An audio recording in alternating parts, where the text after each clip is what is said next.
Muy buenas noches. Reciban un cordial saludo a nombre de Científica Andina. Esperamos encontrarlos bien de salud junto a sus respectivas familias. Soy Olga Rodríguez, asesor de soporte analítico del área de postventa, moderador de esta presentación. Científica Andina es una compañía de capitales peruanos que tiene más de 26 años dedicada a las áreas de instrumentación analítica y diagnóstico clínico. Tenemos una amplia proyección en estos campos debido a la dedicación, experiencia, capacitación constante y compromiso de nuestro personal. Nuestra misión es transferir tecnología y brindar un servicio de excelencia. Esa es nuestra razón de ser. Por ello nos hemos visto motivados a compartir con ustedes la información que recibimos de nuestros proveedores. Nuestras marcas representadas son empresas de Estados Unidos y Europa, líderes a nivel mundial, tales como PerkinElmer, Milestone, Rudolph, Swan, Labtex, Eureka, entre otros. Contamos con un amplio portafolio de productos que les brindan soluciones para distintas necesidades analíticas y clínicas que puedan requerir para sus distintos rubros. En Científica Andina siempre estamos pensando en ustedes. Por eso, en esta oportunidad, tenemos el agrado de presentar el ciclo de webinar denominado Científica Andina en línea, que hemos preparado especialmente para ustedes y esperamos que el tema de hoy, como otros temas que trataremos, sean de su completo interés. El día de hoy tenemos la presentación Mantenimiento de rutina del cromatógrafo de gases, a cargo del ingeniero Jan Navarro, quien es ingeniero de servicio del área de postventa, con más de 15 años de experiencia en instrumentación analítica. Jan está a cargo de las líneas de infrarrojo, cromatografía de gases, masas, ultravioleta visible, análisis térmico y elemental, entre otras líneas. A continuación, les indicaré los lineamientos a tener en nuestra presentación. Primero, se les solicita colocar su nombre y apellido, lo cual pueden hacer ingresando a la opción Participantes de la parte inferior de la pantalla. Seleccionar su nombre y usar la opción de renombrar.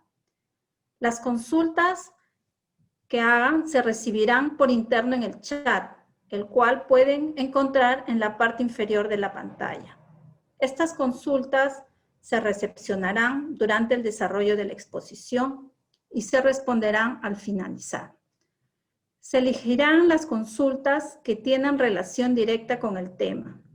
Cualquier pregunta que involucre otro tema o que merezca una respuesta más amplia se resolverán vía email. Al final, se brindará el correo de Jan para la absolución de nuevas consultas. Adicional, mencionarles que durante la exposición se mencionará una palabra que será la palabra clave de hoy, la cual será requerida en la encuesta respectiva. El link de la encuesta se colocará al final de la exposición y podrá ser llenada hasta las 9 de la noche. Sin más preámbulo, cedo la palabra a Jan. Gracias, Olga. Buenas noches con todos.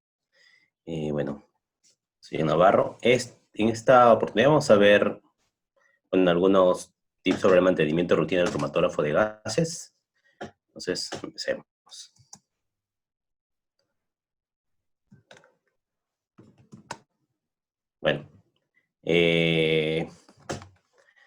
Aquí tenemos el cromatógrafo. Lo que normalmente ocurre en las visitas que hacemos es que los usuarios nos hacen la consulta, ¿no? ¿Con qué frecuencia se debe realizar el mantenimiento de rutina al cromatógrafo de gases? Bueno, esa respuesta en realidad no es tan simple, ya que eso va a depender de varios factores, ¿no? Por ejemplo, qué tan frecuente es el uso del instrumento. Esto quiere decir, bueno, lo usan todos los días. También la carga de trabajo que tiene el equipo, la cantidad de muestras, si lo trabajan todos los días, Luego, el tipo de matriz que analizan. Si son muestras, bueno, por decirlo, limpias, o son muestras contaminantes. La calidad del ambiente laboratorio donde está instalado el instrumento también va a influir bastante, ¿verdad? Porque si el equipo está en un ambiente, por ejemplo, donde hay vapores corrosivos, mantenimiento de rutina, el cambio de repente, por ejemplo, no sé, aceptas o algunos componentes del equipo va a tener que ser más frecuente, ¿no? Y también eh, otro indicio para hacer un mantenimiento de rutina es cuando la verificación que se hace con el estándar de verificación del método analítico que se está usando no pase. Eso también sería un indicio de que es necesario realizar un mantenimiento, ¿no? De rutina. Bueno, cuando hablamos de mantenimiento de rutina, es necesario tener un kit. Y bueno, se recomienda contar con un kit básico de suministros y consumibles para realizar los cambios necesarios, ¿no? Y quizás, si es el caso, se pueda solucionar incluso algún problema que se presente con la aplicación que se está corriendo. Para esto, bueno, nosotros, en este caso, yo recomendaría que tengan lo que se ve en la imagen, en el cuadro. Voy a agrandar, espero que se vea. Por ejemplo, ahí tenemos los nuts para el inyector, para el detector, los ferrules respectivos. Bueno, aquí se nota la diferencia. Estos son nuts de un 16 de pulgada y nuts de un octavo. Luego, nuts sellados para el inyector y detector. Se dan cuenta aquí este nut tiene un tapón. Entonces, aquí lo que vamos a hacer es sellar el flujo de gas. Estos ferrules, disculpen, estos nuts de inyector también son sellados. Luego también es recomendable tener septas, los liners para el inyector, el estándar de verificación que les comenté hace un rato, también es bueno tenerlo, bueno, tener el certificado y también ver la fecha de caducidad, ¿no? Por eso es que pongo aquí la imagen del certificado, más que nada por el tema de la fecha de caducidad. Bueno, jeringas, aquí vemos las jeringas, dos tipos de jeringas, las jeringas para inyección manual, en caso de que el equipo, el cromatógrafo no tenga autosampler, y las que en el caso de Perkin-Elmer usa el autosampler, ¿no? Que son distintas, se dan cuenta porque tienen aquí, no se nota muy bien, pero tienen una rosca, que es para instalar en el autosampler. Luego también se recomienda, bueno, recomendamos que tenga un flujómetro para verificar los flujos de trabajo del detector, de los gases de trabajo del detector y el inyector. Columna, aquí vemos la columna capilar, columnas empacadas, un detector de fugas, siempre voy a tener un detector de fugas. Acá vemos un detector de fugas electrónico, y aquí, este de aquí es un detector también, un Snoop. Esto es un líquido que podemos echar en la parte o la zona donde pensemos que hay una fuga, y lo que va a empezar a pasar es que va a empezar a generarse burbujas, ¿no?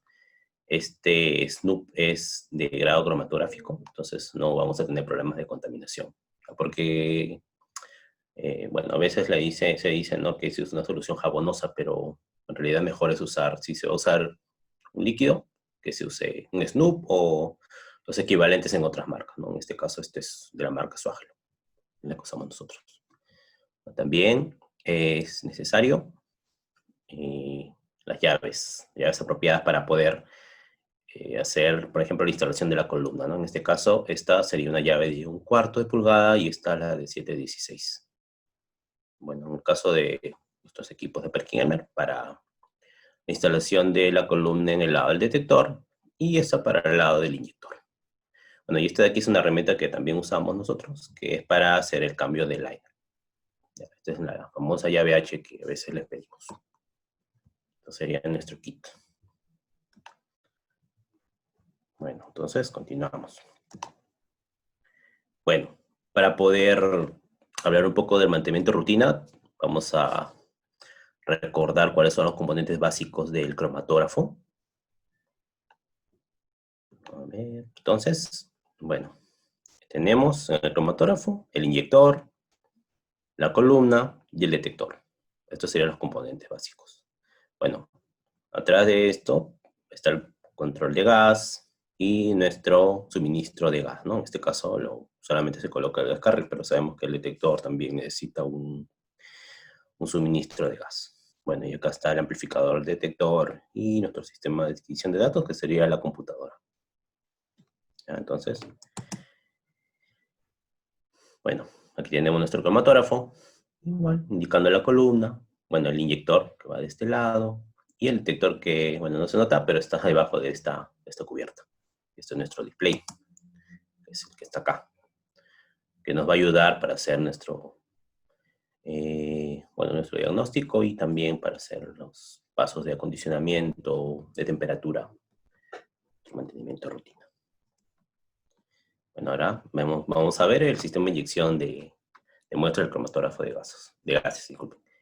Bien, el propósito del inyector, como dice aquí, es que la muestra ingresa a la columna.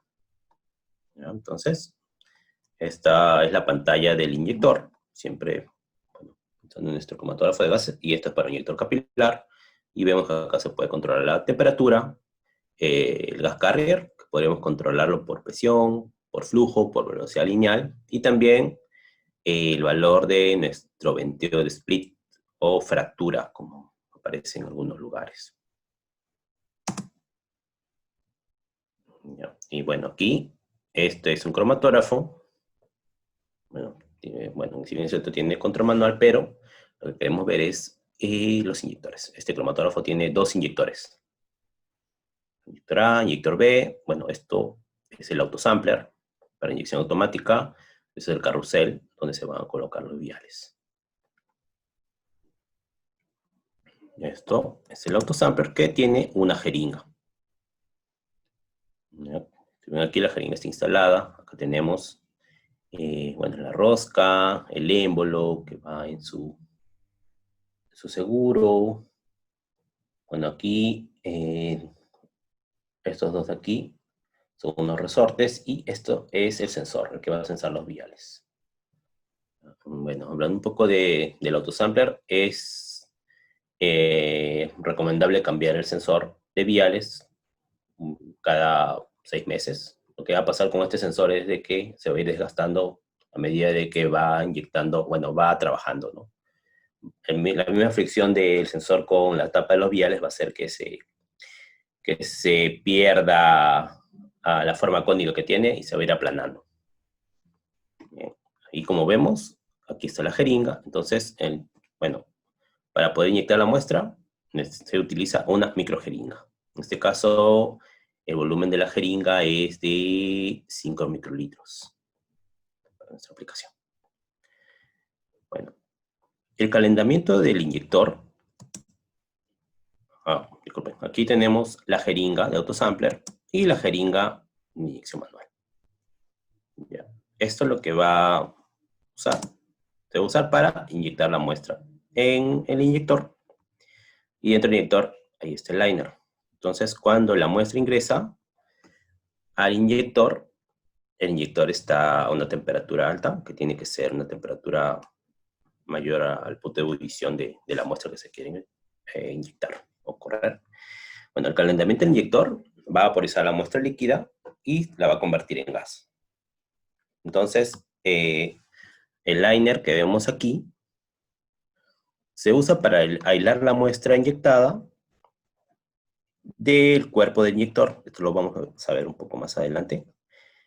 Bueno, también podría ser de que se use una técnica de inyección, que es on column. Entonces lo que va a pasar es que la muestra ya no va a entrar disculpe, la aguja de la jeringa no va a entrar al liner, sino que va a entrar directamente a la columna. ¿Ya? Esto se puede realizar, pero para eso es necesario que nuestro cromatógrafo tenga un inyector que es del tipo on column. ¿Ya? Bueno, hay columnas empacadas que necesitarían un inyector del tipo empacado, y también las columnas capilares que necesitan un inyector capilar, que en el caso de Perkinmer tiene inyector capilar, propiamente dicho, y también un inyector PCS, que es un inyector de presión programable, presión y temperatura programable. ¿Ya? Entonces, cuando la muestra se inyecta y se volatiliza, esto se puede dividir para reducir el tamaño de la muestra que va a ingresar en la columna. Esto sería una técnica split, o si se desea que toda la muestra ingrese en la columna, usaríamos la técnica splitless. Entonces, vamos, continuemos. Bueno, aquí tenemos los liners. Aquí tenemos los tipos de inyector PCS, inyector capilar, inyector on column. Si se dan cuenta aquí en las características de los liners de dimensiones son distintas. O sea, para cada tipo de inyector vamos a tener un liner específico. ¿Ya? Al menos en lo que respecta al diámetro externo y el largo. El largo o la longitud. Se dan cuenta, el inyector PCS es de 4 milímetros de diámetro externo y de largo 86. El capilar es diferente, es mayor, es más ancho y más largo. Bueno, en el caso del inyector capilar que tenemos con los cromatógrafos de gases, es 6.3 y es más corto que el antiguo, ¿no? 78.5 milímetros. Bueno, el inyector on column tiene un liner que es pequeño, porque aquí solamente necesitamos de que este liner sirva como una guía para el ingreso de la aguja a la columna. Entonces, bueno, te lo comento un momento, pero ¿cuál es la función del liner entonces? Proveer un camino inerte para la muestra, para el ingreso de la muestra a la columna, y también proveer una estabilidad térmica y disminuir el volumen muerto que pueda haber en el inyector. Bueno, hay que tener cuidado con los liners porque estos pueden presentar lugares activos si no son tratados de la manera adecuada, ¿no? Por ejemplo, si es que esto se raya. Lo que va a pasar con los lugares activos es de que pueden absorber compuestos como alcoholes, aminas, ácidos carbónicos. Entonces, lo que va a pasar es que el liner va a absorber la muestra y no se va a volatilizar adecuadamente en el cilindro.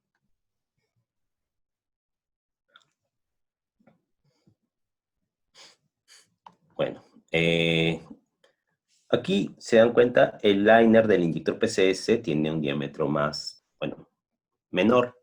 Entonces lo que va a ocurrir con el inyector PCS y su liner es que van a ayudar a que los picos sean más eficientes. Hace un rato les comenté sobre la técnica split y splitless. Entonces, las inyecciones del tipo split van a requerir liner para inyección split. Y, bueno, cuando se quiera hacer un trabajo de splitless también. O sea, un liner split. Cada técnica tiene su propio liner. Bueno, y por el diseño de los liner split, estos también van a ayudar a que se genere una mejor mezcla, ¿no? Antes de que se haga la división de las muestras, que lo vamos a ver en un momento.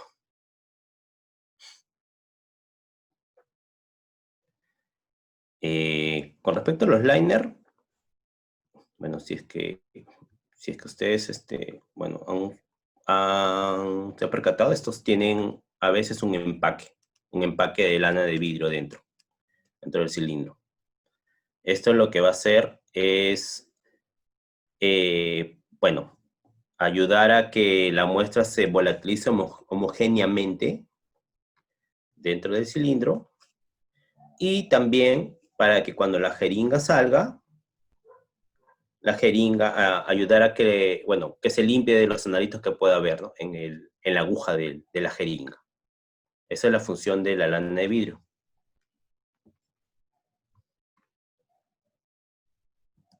Bueno, algo interesante con respecto a los liners es esto que estaba mencionando sobre el volumen, ¿ya? Bueno, por eso aquí le pongo manteniendo los analitos en el liner. Bueno, el liner es un cilindro, entonces el volumen del liner se va a obtener con la misma fórmula que usamos para el volumen del cilindro, que es la longitud por pi por el radio al cuadrado. En este caso tiene que ser el radio interno, ¿sí? Entonces aquí tengo un liner y pongo, bueno, las dimensiones en la fórmula y voy a tener un liner de 250 microlitros. ¿Ya? Y bueno, acá les pongo también esta fórmula, la fórmula de la ley ideal de los gases, si mal no recuerdo. Bueno, es nuestra famosa fórmula cuando estábamos en la academia del Power ratón. Entonces, bueno, la temperatura del inyector. Vamos a considerar también el volumen del liner, la presión del inyector y los solventes que tienen diferentes volúmenes de expansión, ¿no? Entonces, eso sería nuestro coeficiente, que es el NR. ¿Ya? Entonces, hay que recordar esta fórmula y también el volumen que hemos obtenido, 250 microlitros. Aquí tenemos los 250 microlitros y usando la fórmula del volumen, considerando estos valores, vamos a obtener un volumen de 400 microlitros. ¿Ya? Entonces tenemos estos 400 microlitros en el liner, pero este valor que está aquí, los 250 microlitros, son el volumen que puede soportar el liner, o el volumen que tiene el liner, ¿no? El volumen interno. Entonces, ¿qué va a pasar? ¿Qué va a pasar con el exceso? Si la vaporización del inyector caliente excede el volumen disponible del liner, esto, bueno, va a ocasionar que la inyección no sea completa y no llegue totalmente a la columna. Entonces, también lo que va a producir es un backflash. Es un backflash, es como un retorno de volumen. ¿Ya? Entonces, este backflash puede ocasionar que el vapor con la muestra pueda llegar hasta la neumática del instrumento, hasta el control de gas del instrumento, generando una contaminación que podría requerir luego un mantenimiento más exhaustivo para poder eliminar la contaminación que quizás se pueda ver, ¿no?, en un cromatograma. ¿Okay? Entonces, esto es muy importante. Además de eso, también va a generar una pobre precisión y recuperación de resultados. También se pueden condensar componentes de alto punto de ebullición, ya que la muestra no se va a quedar dentro del liner. Y también carryover, ¿ya? O carryover o picos fantasmas. Y también, como les comenté, la muestra no va a ingresar totalmente, entonces vamos a tener una pobre performance del equipo. Entonces, para explicarles un poquito sobre esto, vamos a continuar. Bueno, aquí tenemos el volumen de inyección de clorometilo, de metileno. A ver, son 400 microlitros con 10P6. Esto es mi método, ¿no? Aquí tenemos inyección splitless, 2 milímetros de diámetro interno, 250 grados de temperatura de inyección, 10P6 de presión de nuestro inyector, y la inyección de muestra es 1 microlitro. Entonces, ahora, si se dan cuenta, yo subiendo la presión, he logrado que este volumen baje de 400 a 181 y no estoy saturando el liner con el volumen de vaporización de la muestra inyectada. Entonces aquí, incrementando la presión, vamos a reducir la expansión de vapor. Bueno, yo tengo una aplicación que se la voy a mostrar, donde podemos ver eso. Me da un minuto. Espero que estén viendo la pantalla. Entonces, bueno, si se dan cuenta, aquí tengo, por ejemplo, los 10P6 y con las mismas condiciones, 250 grados de temperatura inyector, un microlitro de inyección, el mismo compuesto. Y tengo, ¿cuánto? 402 microlitros de volumen, aproximadamente. Entonces, y incluso aquí el software, esa aplicación me dice, ¿no?, que hay una sobrecarga en el inyector. ¿De cuánto? De 161%. Y cuando yo empiezo a variar la presión, o sea, se dan cuenta que también empieza a aumentar la presión y va disminuyendo el volumen que se genera, el volumen de expansión que hay por inyección. ¿Ya? Entonces, eso es algo que hay que tener en cuenta cuando se realicen las aplicaciones, ¿no? Bueno, y también hay una técnica para poder, de repente mi método tiene que ser a 10 P6 para poder lograr una buena separación, pero yo podría considerar que al momento de inyectar la muestra, mandarle un pulso de presión, como está acá, ¿no? 35 P6 solamente al momento de inyectar la muestra y dejarlo por unos segundos para que la muestra ingrese, y luego de eso, para que la muestra ingrese y se volatilice correctamente, y luego de que ya ingresó la columna, regresarlo a la presión de trabajo, ¿no? Que son los 10 P6. Entonces, ahora regresamos a la presentación.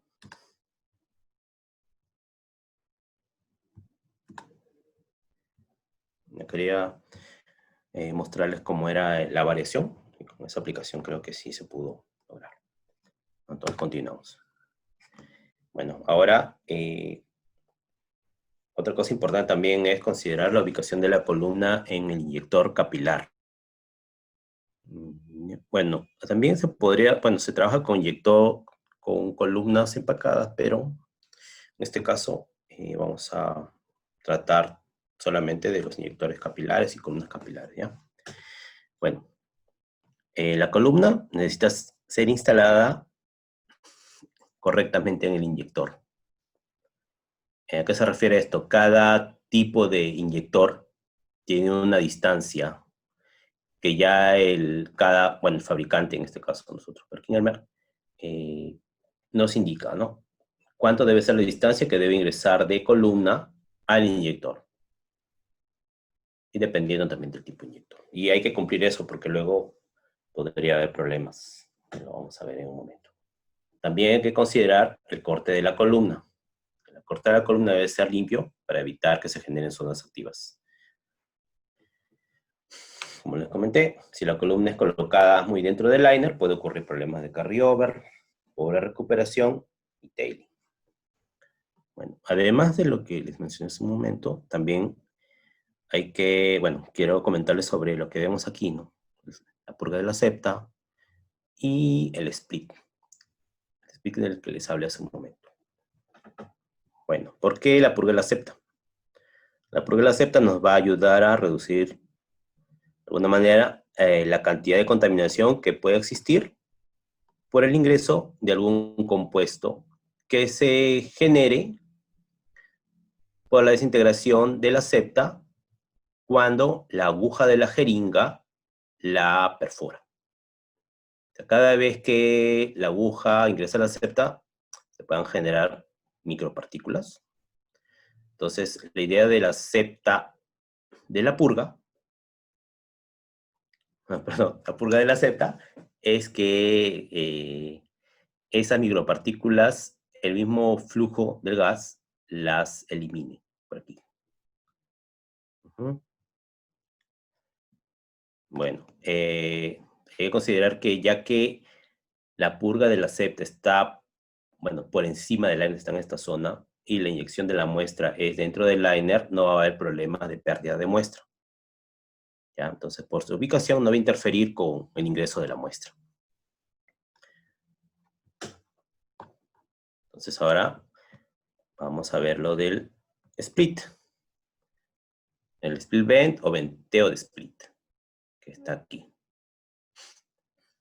Esto también es requerido en el diseño del inyector capilar, porque las columnas capilares, como son delgadas, no tienen mucha carga de fase estacionaria. Entonces, se pueden sobrecargar fácilmente con muestra. Y van a saturar los picos si hay ingresando demasiada muestra a la columna. Entonces, el split lo que va a permitir es que la inyección de la muestra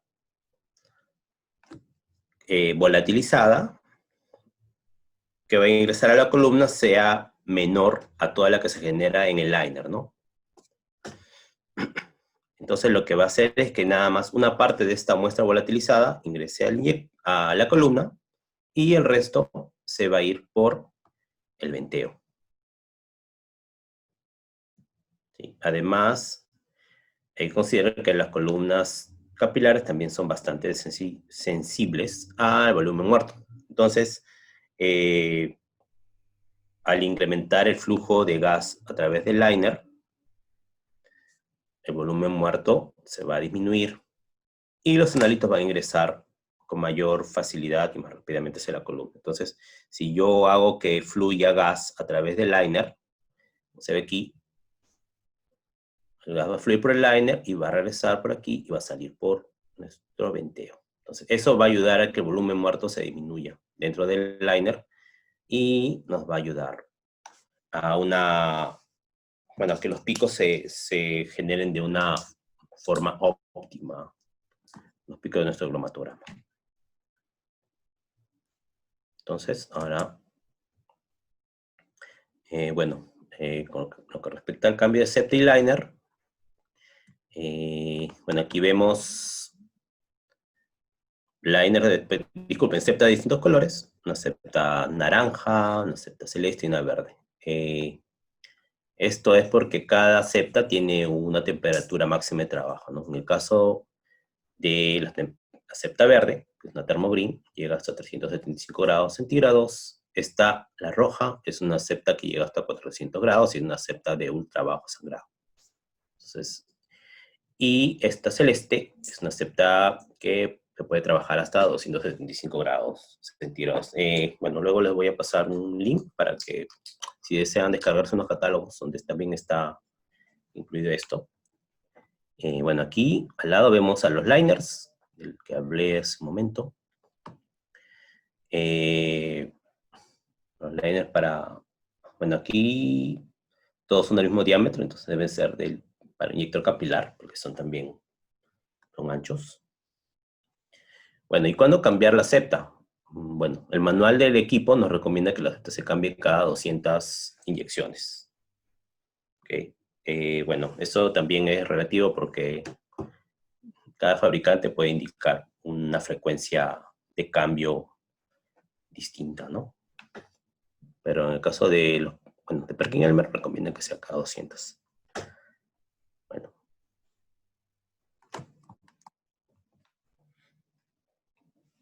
Entonces, esto es el inyector. Si se dan cuenta, aquí tiene una tapa rosca y, una tapa, una rejilla. Entonces, para hacer el cambio, primero debemos retirar la tapa rosca. La tapa de la septa. Entonces, la septa está dentro de esta tapa. Está debajo. Lo que hay que hacer simplemente es retirar la septa usada. Esto lo pueden hacer con un destornillador plano pequeño y cambiarlo por una nueva. Para cambiar el liner, ya la rosca está afuera, sacamos esta tapa del inyector, levantamos y necesitamos esta llave que vimos en nuestra tabla inicial, la llave H, para poder desaflojar esta tapa rosca que tiene el inyector, que es la que asegura el aire. Esta es nuestra llavecita. Una vez que está suelto la rosca, lo que hacemos es levantarla, hacemos a un lado, una mano y luego con una manguera, que también va a llegar con el equipo, lo que se hace es, se ajusta el extremo del liner y se levanta. Aquí se dan cuenta que hay un O-ring, que también no hay que olvidarnos de que el liner se tiene que cambiar con su O-ring. ¿Sí? Porque ese es el que nos va también a proporcionar el sello en la unión de la rosca y el cuerpo del inyector. Entonces, ¿cuándo cambiar el liner? En este caso va a depender un poco de la muestra, ¿no? Si son muestras volátiles y se usa un headspace o un Purvi-Trampa, en realidad no se requiere cambiar el liner. ¿ya? Y también el liner no necesita estar con lana de vidrio. Y para esos casos es mejor que el diámetro del liner sea menor. Disculpen, que en estos casos se use un liner de un diámetro menor para los análisis con Headspace y Purgitramp. Luego, si son semivolátiles y se están usando, bueno, los inyectores, en este caso semivolátiles sería porque es una inyección directa, ¿no? Va a depender de la muestra. Va a depender del tipo de muestra, si son limpias, contaminantes, como les comenté al inicio. También va a depender de la concentración de muestra. Y, bueno, aquí también al momento de instalar el liner hay que tener bastante cuidado e intentar no rayar el liner, ya que, como les comenté, puede generarse lugares activos, ¿no? Bueno, luego de que se cambia el liner, hay que acondicionarlo. Entonces, para esto, hay que estar seguros de que la columna está a temperatura ambiente. ¿Ya? Y bueno, aquí en la imagen vemos que, bueno, las manos están sin protección, pero es recomendable que usemos guantes de nitrilo, ¿ya? Porque especialmente si requerimos bajo límite de detección, porque nuestra misma, bueno, la misma grasa de la piel puede contaminar el liner y de ahí podemos tener problemas con picos fantasmas. Bueno, luego de reemplazar el liner, es recomendable hacer el siguiente procedimiento. Incrementar el flujo del split a 200 mililitros por minuto. Bueno, claro, obviamente que este procedimiento que les voy a comentar se hace luego de hacer la operación inversa, ¿no? Ya una vez que el liner está puesto, se pone la tapa rosca, se ajusta con la llave H, también se pone la tapa de la septa. Entonces, luego de eso, bueno, incrementamos el flujo del split a 200 mililitros por minuto. Disminuimos el flujo de la columna a menos de 1 mililitro por minuto. Incrementamos la temperatura del inyector. Bueno, es recomendable que sea al menos 25 grados centígrados por encima de la temperatura de trabajo del método. O sea, si su método es de 110, de repente ponerlo a 130, 135. Dejarlo así unos 20 minutos. ¿Ya? Para tratar, ¿esto por qué? Para poder hacer que se purgue el sistema del inyector, se purgue del oxígeno que pueda haber, ¿no? Entonces vamos a usar el mismo gas carrier para eliminar el oxígeno que podría haber, porque recuerden que el oxígeno nos puede dañar la columna, ¿no? Por eso que se va a realizar debería realizar esta operación. Entonces, luego de que ya hicimos esto, incrementamos el flujo de la columna al valor de operación del método. Si su método es de 1 mililitro por minuto, o más, se programa el valor del carrier. Y luego, lo que vamos a hacer, si es posible, es también programar la temperatura del horno a unos al menos 20 grados por encima de nuestro método de trabajo y esperar unos 10 minutos. Y luego de eso, ya el equipo estaría listo para trabajar.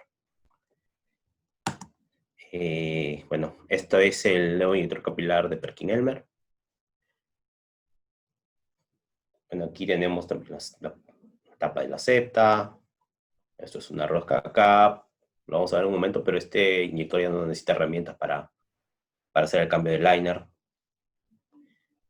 Lo que sí se recomienda cambiar cada 6 meses, de repente, es el sello dorado, que está en la parte inferior del cuerpo del inyector.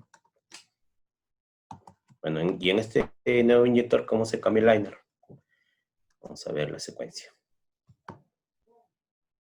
Tenemos el inyector, Bueno, levantamos estas dos tapas. ¿Se recuerdan? Con lo que les mostré hace un momento en la gráfica, esto es distinto, de una manera diferente.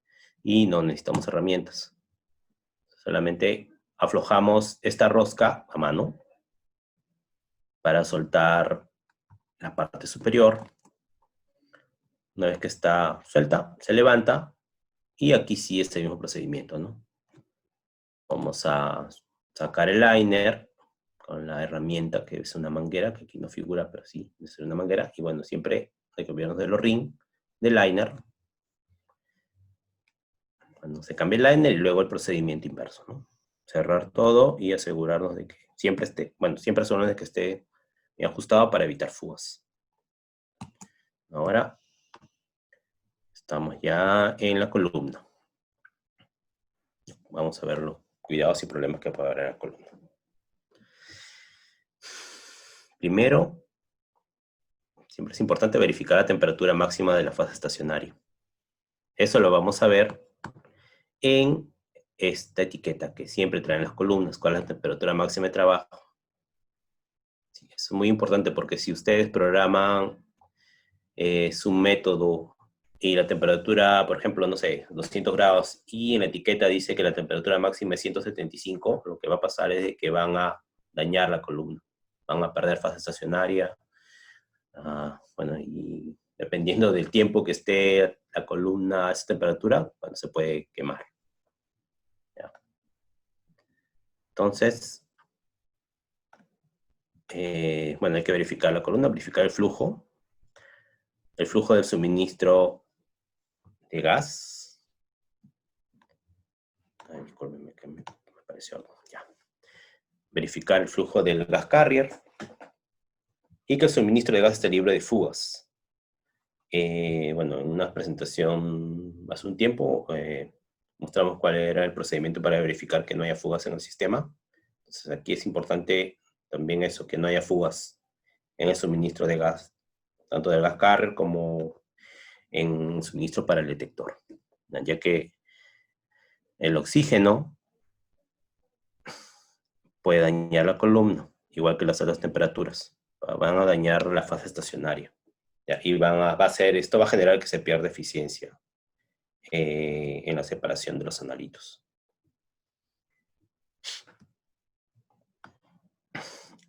Bueno, cuando se haga el acondicionamiento de la columna, es recomendable desconectar la columna del detector. Esto para evitar que la fase que va a ir saliendo de la columna contamine el detector.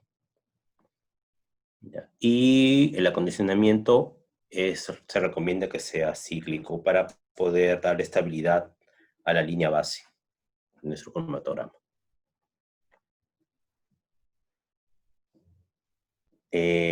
Bueno, también se recomienda recortar las columnas cuando sea necesario, especialmente si se inyectan muestras no volátiles. Porque las muestras se pueden ir quedando retenidas en la entrada de la columna, en esta zona. Entonces es recomendable cada cierto tiempo ir cortándolas para recuperar eficiencia. ¿Ya? Bueno, cuando se retira la columna,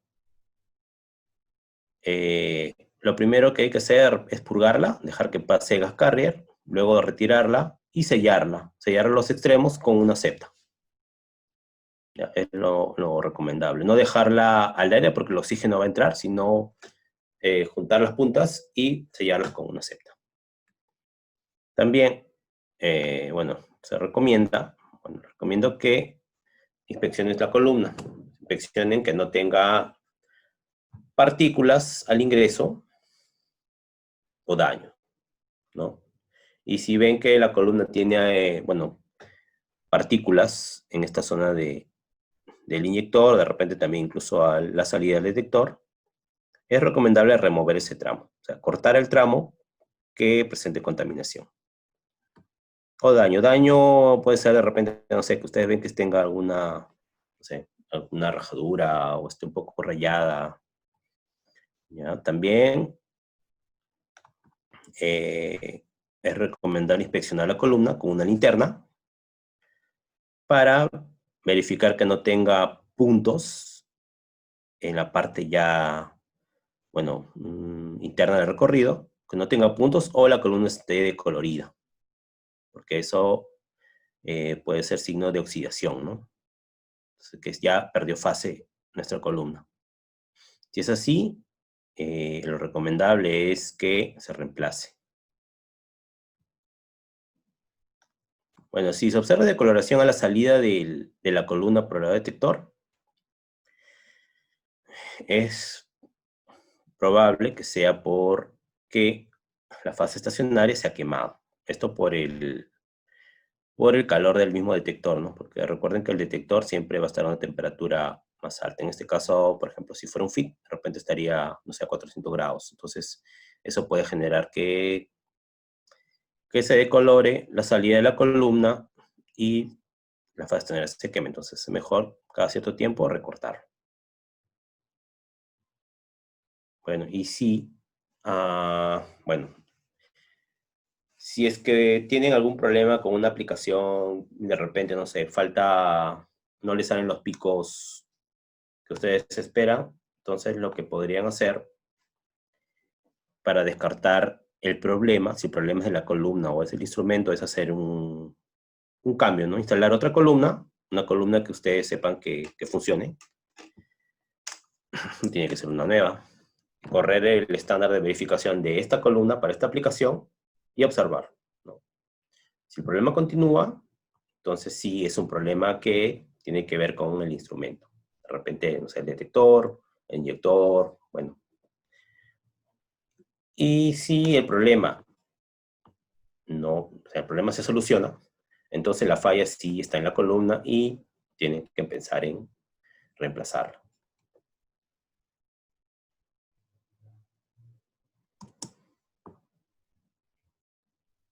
Bueno, esta es la instalación de la columna en el inyector. Entonces aquí tenemos la columna, nuestro NAT 16, ferrule, y esta seta que nos va a ayudar a marcar la distancia que debemos tener. Entonces para eso, para poder saber la distancia del inyector, podemos usar nuestro equipo. Ahora se los voy a mostrar.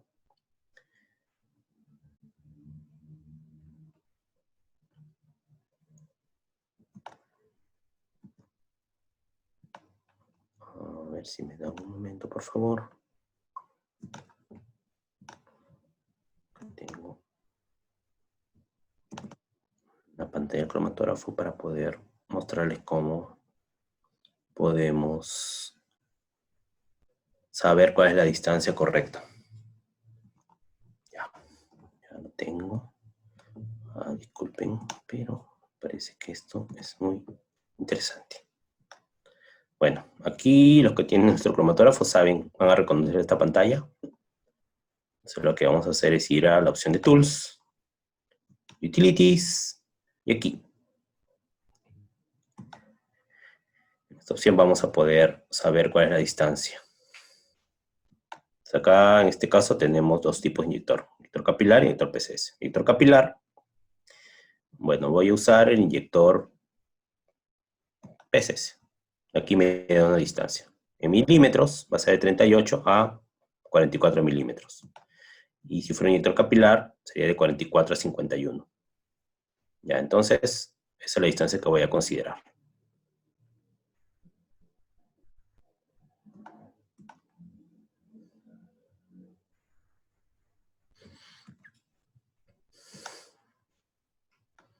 Entonces, esa distancia es la que voy a considerar desde la parte posterior del NAT hacia el extremo de la columna, 44 milímetros. Esa es la distancia que voy a instalar aquí. Lo voy a instalar aquí.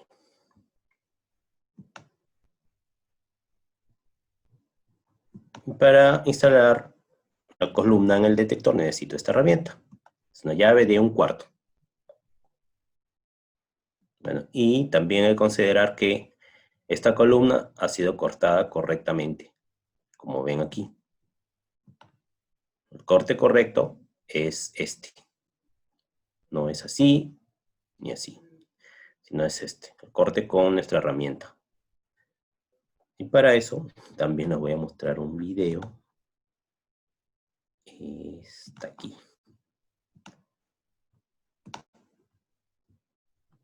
Va a estar en silencio, pero sí nos va a mostrar cómo es que se hace el corte.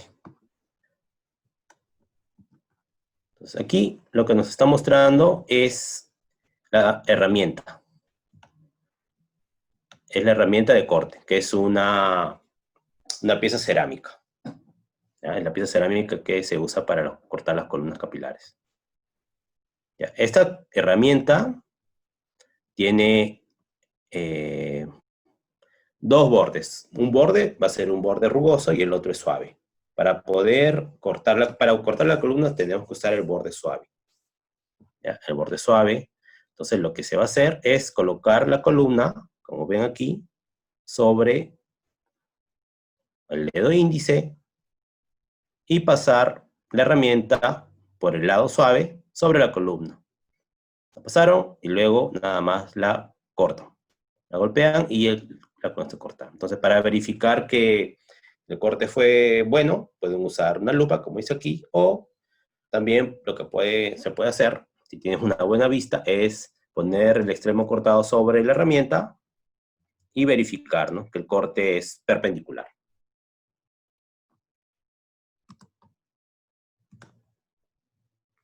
Como vemos en la imagen.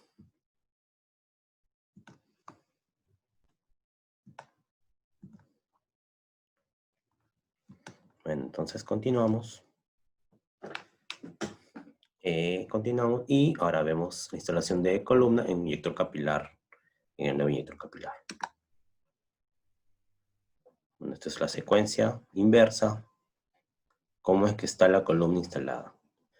Ahí vemos nuestro NAT, que es diferente, es distinto, ferrule, y la columna siempre ahí. La llave, siempre nuestra llave en cuarto para hacer la instalación. Bueno, y ahí vemos la distancia, ¿no? ¿Sí? En el nuevo inyector, la distancia de la columna es 5 milímetros, más o menos 1, desde la punta del ferrule al extremo de la columna, o 37 milímetros desde el extremo de la parte posterior del NAT hacia el extremo de la columna. ¿Sí? Bueno, ya me estaba olvidando, pero la palabra clave de hoy es Clarus 680. Me estaba olvidando de la palabra clave. Bueno, ya. Bueno, ahora vamos a... Ya falta poco. Vamos a seguir con problemas que puedan haber con los picos. Entonces vamos a ver primero el pigtailing. ¿A qué puede deber el pigtailing? A una contaminación del liner o la columna. Entonces, ¿cómo solucionamos esto? Podría ser con un cambio de liner y también con un acondicionamiento de la columna. También puede ser que haya un pico no retenido por una mala instalación de la columna. Y esto puede ser un mal corte de la columna, o de repente la profundidad de la columna no es la correcta en el detector o en el inyector. Luego también si tenemos fronting peaks,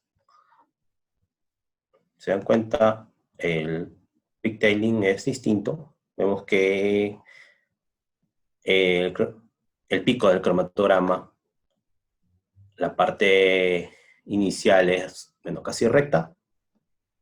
En el fronting peak es al revés. La parte recta está al final, en la parte final del pico. Esto que se puede ver a una sobrecarga de muestra. Esto quiere decir que estamos ingresando demasiada muestra a la columna. Entonces, una manera de solucionar sería, bueno, diluir la muestra, inyectar menos, también incrementar el flujo del split. Esa es la importancia del split. Bueno, y lo otro sería incrementar la capacidad de la columna, ¿no? Esto quiere decir cambiar a una columna bueno, de la misma fase, pero de mayor diámetro y mayor longitud, o solamente elegir, ¿no? Más diámetro, más longitud, o ambas, más diámetro y más longitud. También se puede ver por qué por incompatibilidad, disculpen, del analito con la fase estacionaria. Por ejemplo, un ácido en fase no polar. Entonces ahí habría que cambiar de columna con la fase correcta. Bueno, también puede ser porque la vaporización de la muestra fue incompleta.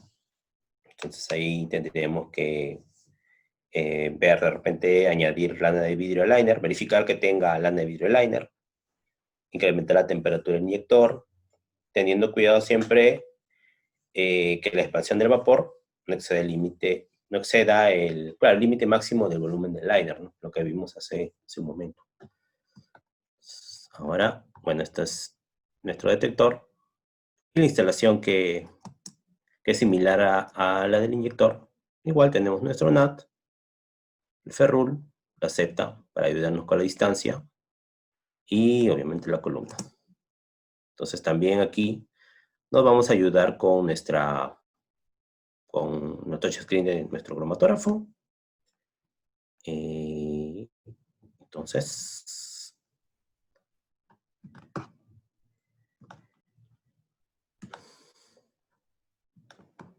aquí, bueno, aquí tenemos nuestro fit.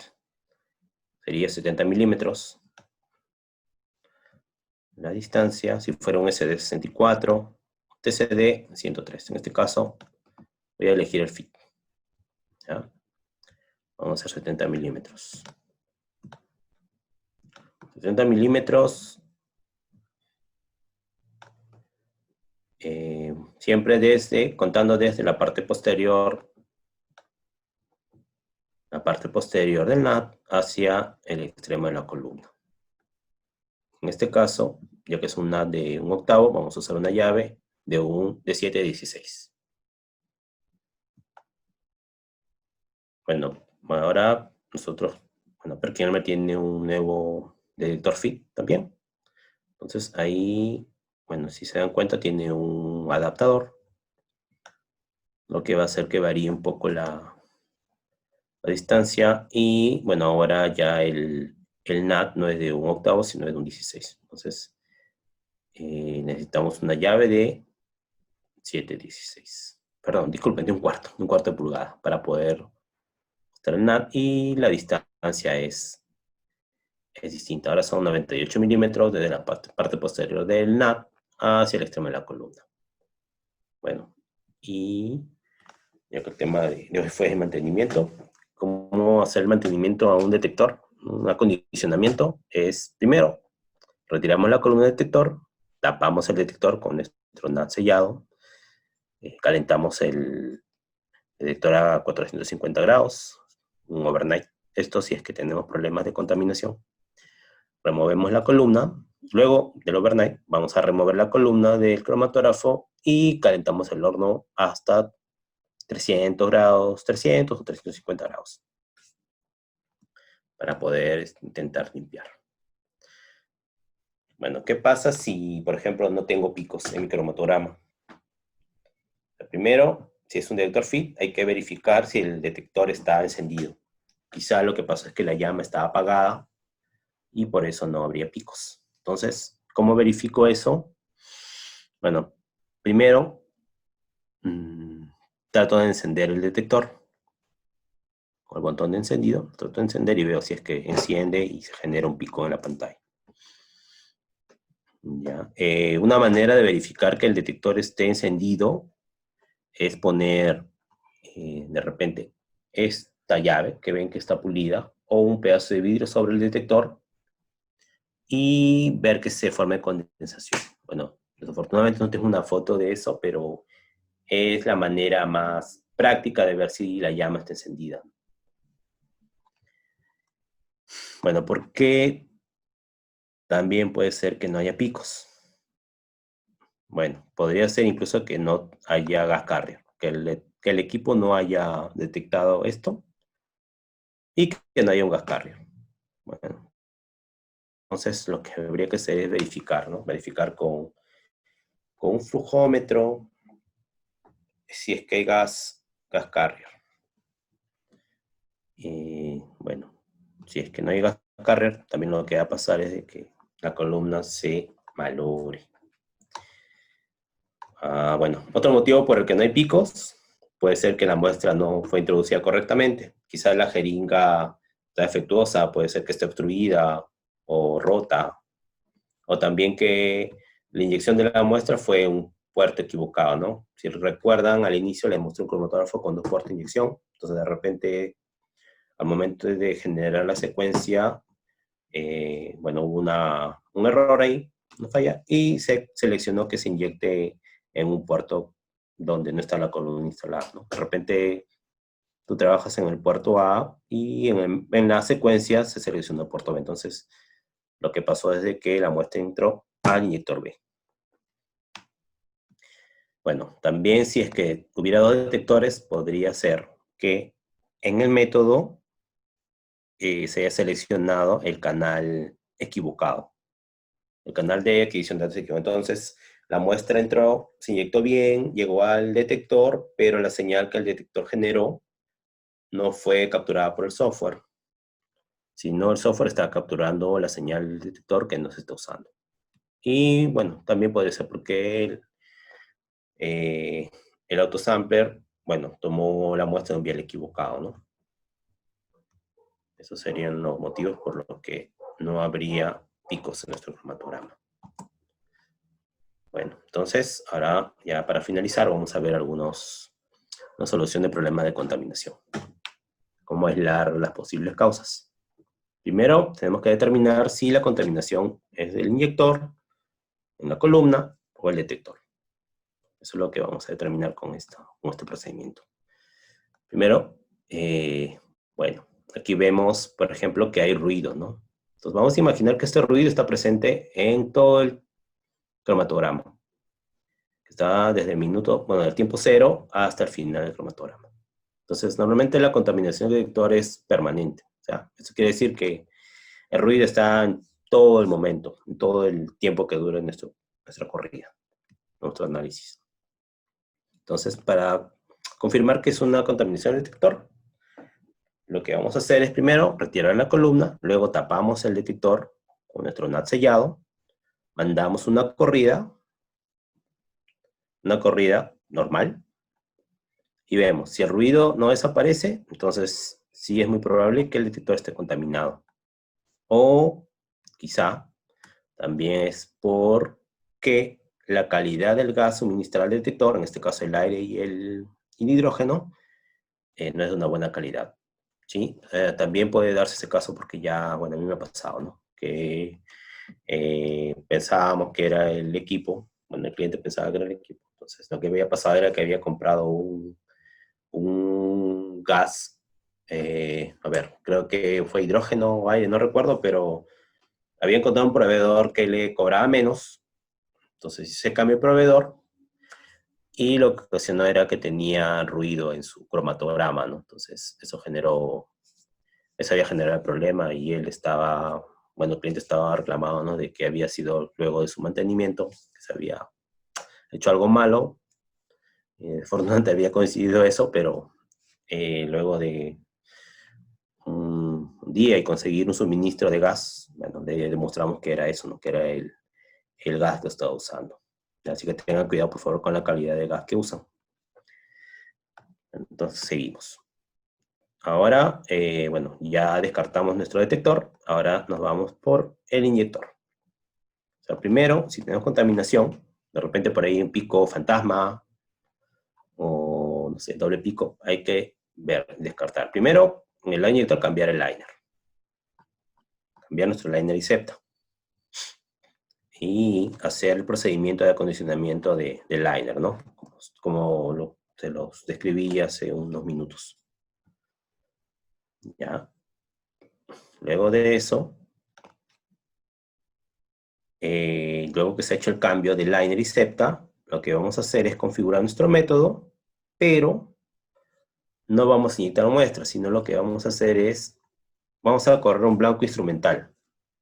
En caso de que ustedes tengan un equipo con autosampler, lo que se debe hacer es generar un método de inyección manual para que el autosampler no tome muestra, no simplemente corra sin inyectar muestra, cuando el equipo está en red. Si la corrida del bloque instrumental se muestra libre de contaminación, entonces lo que vamos a hacer luego es analizar el solvente de lavado y enjuague. Y si no hay signo de contaminación ahí, significa que se soluciona el problema y podemos iniciar el análisis. Ya, si la inyección de solvente muestra contaminación, entonces ahora habría que verificar la jeringa. Va a hacer un cambio de jeringa. Y también asegurarnos de que los viales de enjuague y desecho estén limpios. Bueno, también hay que considerar que a veces la septa puede producir picos. O sea, el material de la septa podría también producir contaminación. Entonces hay que usar, en este caso, un solvente fresco e inyectar manualmente el solvente. Ya, de un vial que no tenga la septa, sino un vial que no esté tapado. Y probar. Probar, porque quizás el solvente esté contaminado. Entonces probamos así y probar con un solvente diferente, ¿no? También sería una buena elección. Si la contaminación continúa presente en el blanco instrumental, incluso luego de realizar el calentamiento y acondicionamiento, siempre es bueno hacer una más, porque quizá toda la contaminación residual no se limpió en el primer intento, ¿no? Ya si luego en el segundo blanco instrumental la contaminación continúa, quizá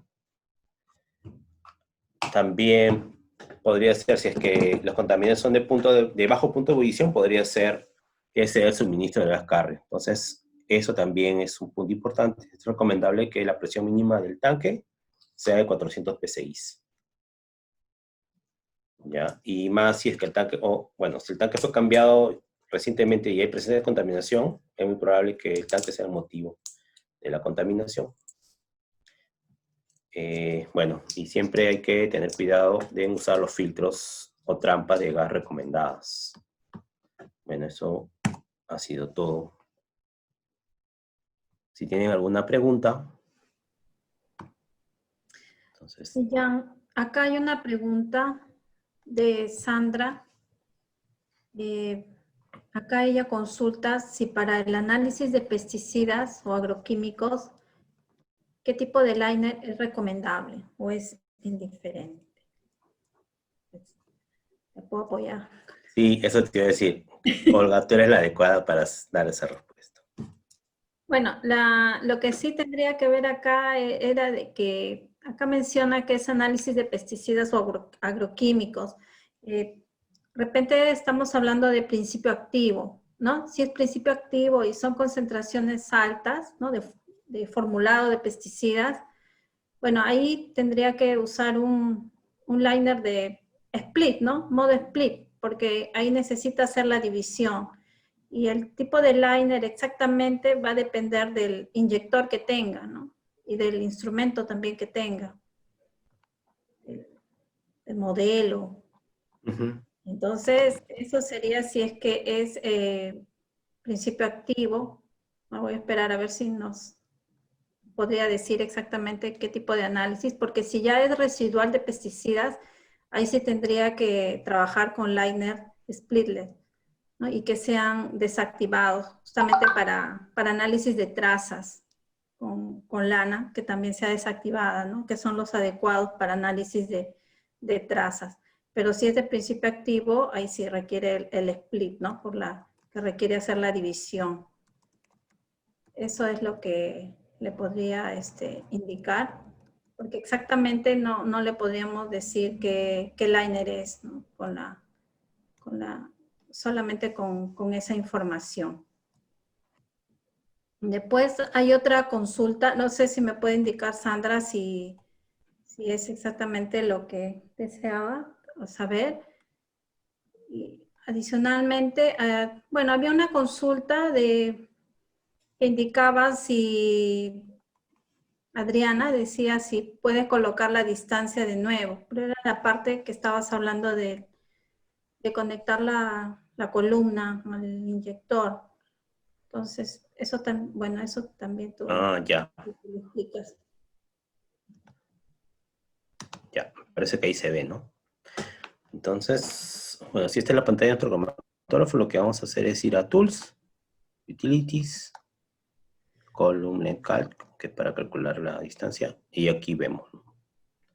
En este caso, bueno, aquí solamente tenemos dos tipos de inyector, el capilar y el PCS. Para el capilar es 44 a 51 milímetros, y para el PCS de 38 a 44. Esa es la distancia. Y como les comenté, esto lo pueden ver en su mismo cromatógrafo. Recuerden que esta distancia es propia de cada bueno, equipo, de cada modelo, ¿no? Entonces, aquí nos sirve para nuestro cromatógrafo Perkin-Elmer. Utilities, con un LED, aquí selecciono el tipo inyector.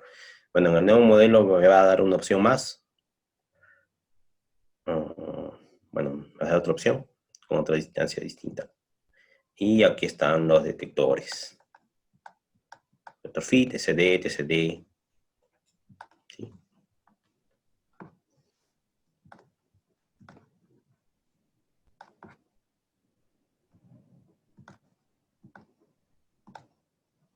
Ya. Otra consulta, Ya. Yanina, es la septa de color amarillo, ¿hasta cuántos grados soporta?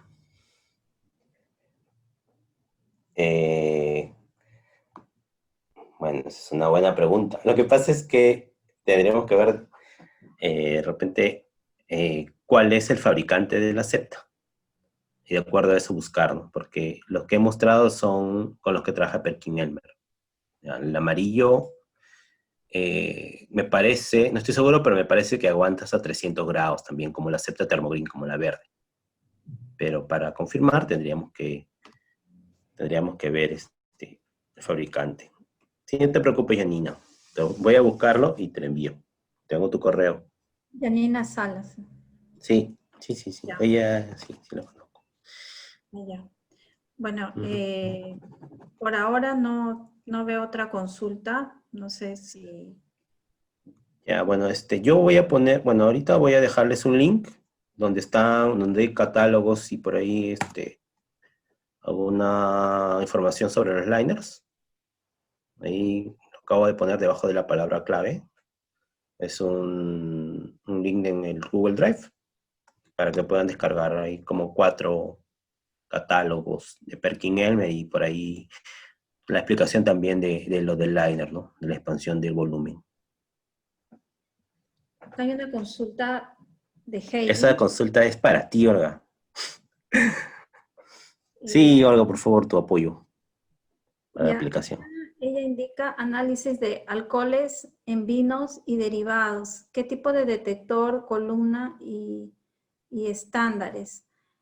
Bueno, hay una técnica de la norma técnica peruana de alcoholes, metanol y congéneres, bueno, para bebidas alcohólicas en general. Bueno, ahí utiliza un detector FIT. Columnas, hay varias opciones de columna.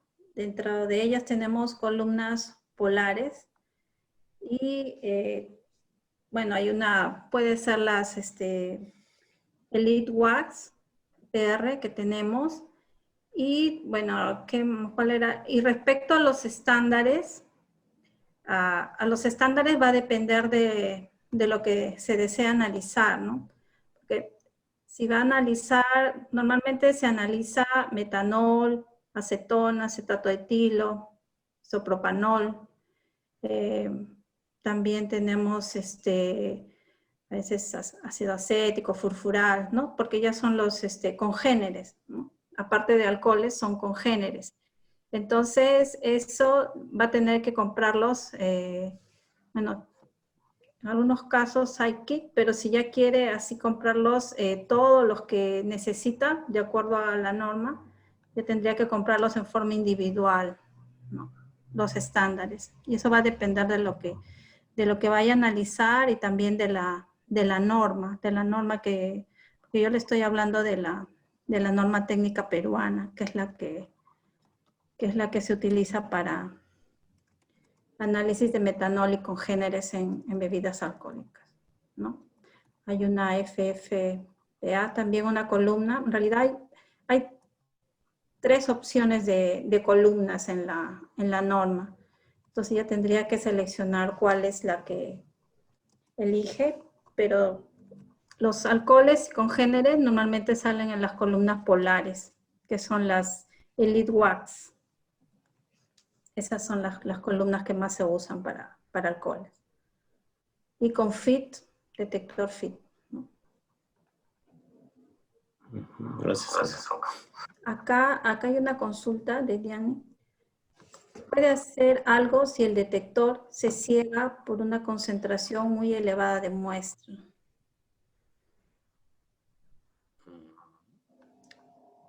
Ahí, ¿qué te podría hacer algo? De repente, como comenté hace un rato, de repente bajar la concentración de la muestra o aumentar el split, ¿no? O bajar también el volumen de inyección. En este caso, es que si no logra ver nada es porque está completamente saturado, ¿no? O sea, hay una concentración muy, muy alta que ha ingresado al cromatógrafo. Entonces, sí, hacerle un split grande o disminuir la concentración de su analito, de lo que va a inyectar. Pues si es demasiado concentrado, o sea, antes de inyectar, ¿no? Podría hacer la dilución y aparte hacer el split, ¿no? Al momento de inyectar. Si es que es por concentración elevada, es lo que tendría que hacer. El split. Pero si habla ya de una saturación en el detector, porque no menciona que los picos sean deformes o que estén anchos, ¿no? Porque ahí sí sería el split, ¿no? Pero acá habla ya de que el detector no está viendo, ¿no? O sea, ya está completamente saturado, ¿no? Entonces ahí habría que pensar también en una dilución, ¿no? Y luego ya el split. También podría ser por la columna, porque la columna ya no está resolviendo bien. Ah, sí, pero claro, sí, pero sí también podría ser, pero acá ya, si es que ya no está en la línea base, ¿no? O sea, no tiene ningún tipo de línea base, ya está completamente saturado. Podría ser también. Acá, ¿hasta cuánto se puede cortar la columna? De Diani también una consulta. Eso también depende, ¿no? Depende, bueno, hasta donde yo he leído, va a depender de hasta cuándo puede resolver bien los picos. Porque se supone que yo también tengo que conseguir una buena separación. No solamente es cortar la columna va a significar que le baje la dimensión para poder, bueno, recuperar de repente un poco de eficacia, pero también voy a tener que considerar que ese corte de columna va a implicar que tengo que modificar algo en el método No afecte. para poder mantener la separación. Bueno, de experiencia yo cortaba hasta cuando ya estaba demasiado saturada la parte del inyector, pero ya después de mucho tiempo, hasta 10 centímetros es lo máximo que he cortado. Y lograba recuperar un tiempo más, ¿no?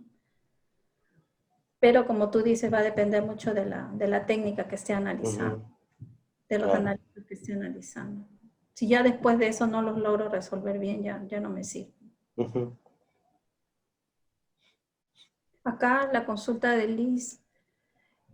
Cuando se requiere cambiar la lana de vidrio para colocar al liner, ¿es necesario precalentarlo?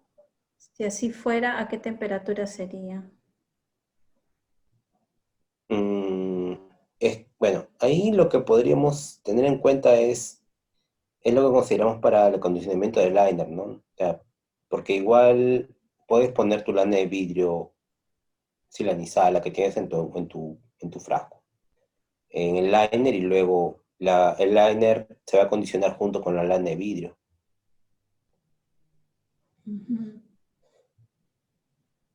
Sí, sí, está bien, porque esa es la misma temperatura que que vas a trabajar, ¿no? Claro. Pues sí hay que tener mucho cuidado al momento de De introducir empacar. la lana, de empacar, ¿no? Sí, por eso en realidad es recomendable que Hola. ya consideren tener los liners empacados. Sí, esa es la mejor recomendación, ya Sí. comprar los liners ya empacados. Sí, porque tienen que tener cuidado no solamente con el liner, sino también con, bueno, con nosotros, con ustedes, porque recuerden que la lana de vidrio o sea, se va a volatilizar y puedes aspirarlo, ¿no? Ujú. Sí, o sea, que tienes que tener cuidado. Lo preferible es usar ya los liners empacados. Ahí hay una pregunta de Adriana. ¿El software de Perkin-Elmer conectado a un Headspace tiene una opción para calcular los platos teóricos de la columna? Perkin-Elmer. En realidad, sí, el software, sí, el software Dr. Chrome tiene una opción que es, una aplicación que es el Suitability, donde te va a dar los platos teóricos los platos teóricos de la columna, ¿no? Eliges un pico que ya es identificado y te va a dar los platos teóricos. Ujú. Es en la parte de aplicaciones, si no me equivoco, del software. System Suitability. Ujú. Sí. Ah, ya, ¿en qué parte? Dice. Sí, No, en el menú, en la parte de aplicaciones, un System Suitability. System Suitability se llama la aplicación. hay una consulta más. Lo recomendable para el lavado de columna. Tiempos, temperatura, dice. El lavado de columna, Será mm, limpieza, ¿no? Se debe limpieza, pero eso creo, Olga, lo puedes hacer con el solvente, ¿no? Bueno, normalmente son limpiezas térmicas, ¿no? Lo que se hace, sin Mm. sobrepasar la temperatura máxima de la columna. Claro, yo he visto también que en algunos laboratorios lo que hacen es inyectan el solvente. O Ah, sea, como, hacen el blanco instrumental, como el calentamiento, y también, claro, hacen su blanco, ¿no? El blanco, el solvente que usan para diluir, lo inyectan como para, bueno, es su procedimiento de acondicionamiento de alguna manera. claro, en realidad, bueno, inyectar los blancos lo haces a primera hora, ¿no? Antes de iniciar, bueno, cuando vas a iniciar un nuevo trabajo, ¿no? Ahí Ujú, acondicionas y después de acondicionar inyectas un blanco, dos blancos, ¿no? Lo que sea necesario hasta que tengas una línea base estable y limpia, ¿no? Y a partir de ahí ujú. ya tú puedes trabajar. Pero el hacer una limpieza térmica ya implicaría subir una temperatura mayor, ¿no? Por un tiempo, sin exceder las temperaturas máximas de la columna.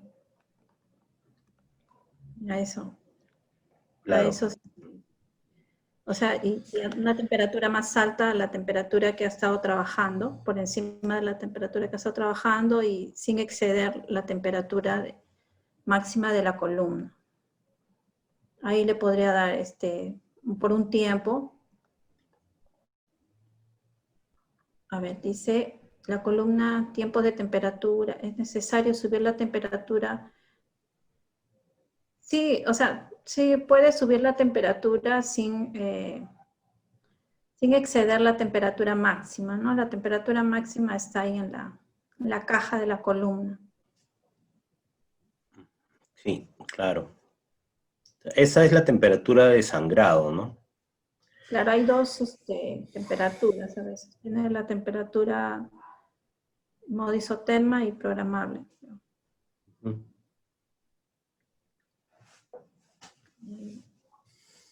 Sí, ya. ¿Qué es lo que...? Bueno, ya por ahora ya no hay más preguntas. Entonces, ya, para el jueves tenemos el foro, noveno foro, Conociendo el libro maestro de absorción atómica, el cookbook, ¿no? La segunda parte, para cual les invitamos. Y si ya no hay ninguna consulta más, bueno, muchas gracias por su asistencia y participación. Los esperamos en próxima reunión, ¿no? Para el día jueves o los siguientes webinars. Muchas gracias. Gracias, gracias Olga, gracias a todos por su atención. Hasta la próxima. Cuídense.